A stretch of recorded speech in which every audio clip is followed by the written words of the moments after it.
With so much focus on the future of the Green Line Extension project and what impact, changes, or even cancellations will have on Somerville, we wanted to look back at how and why the extension project came about. In 2006, filmmaker and current SCAT board member Bob Nesson produced Off Track, a documentary on the birth of the Green Line Extension project.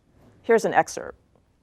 For more than 15 years, Somerville residents have demanded the state keep its promise to extend the Green Line. Oh, I'm here to make sure that we actually get the Green Line we were promised.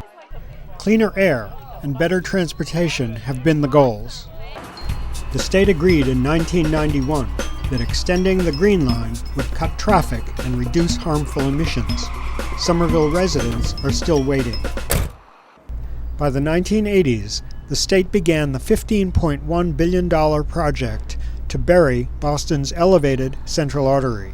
There was little left for public transportation. We have the green light for a bold and urgent civic enterprise. With engineering companies lining up to build it, the civic enterprise largely ignored the health consequences of traffic and focused sharply on highway solutions to economic growth. Together, these projects will sustain economic growth and break the logjam in the regional transportation system. Replacing the long-promised Green Line to Somerville and Medford with bus service would save a bundle.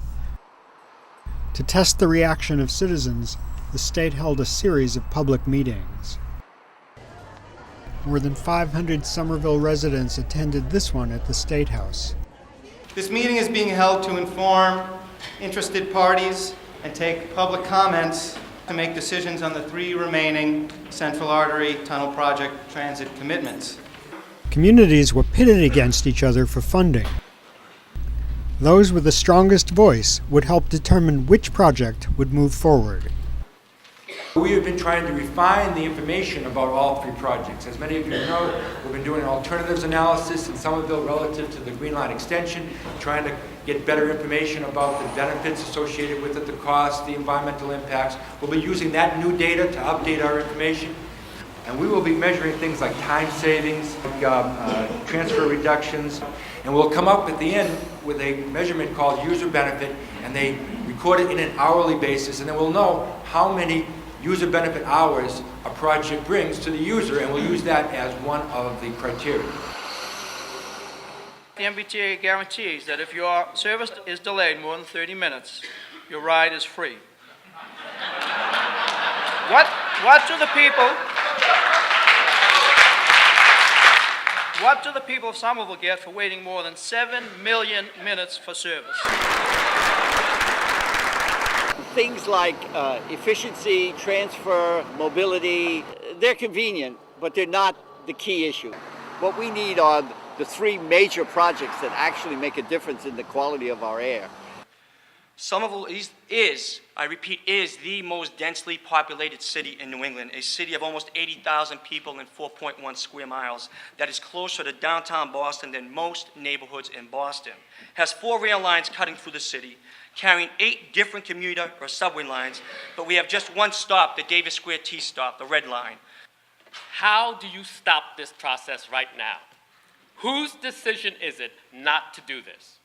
That's my question. The process itself is flawed. You should not be doing this. There is no reason why you cannot be keeping your promise. And we all know that justice delayed is justice denied. And this is serious justice denied.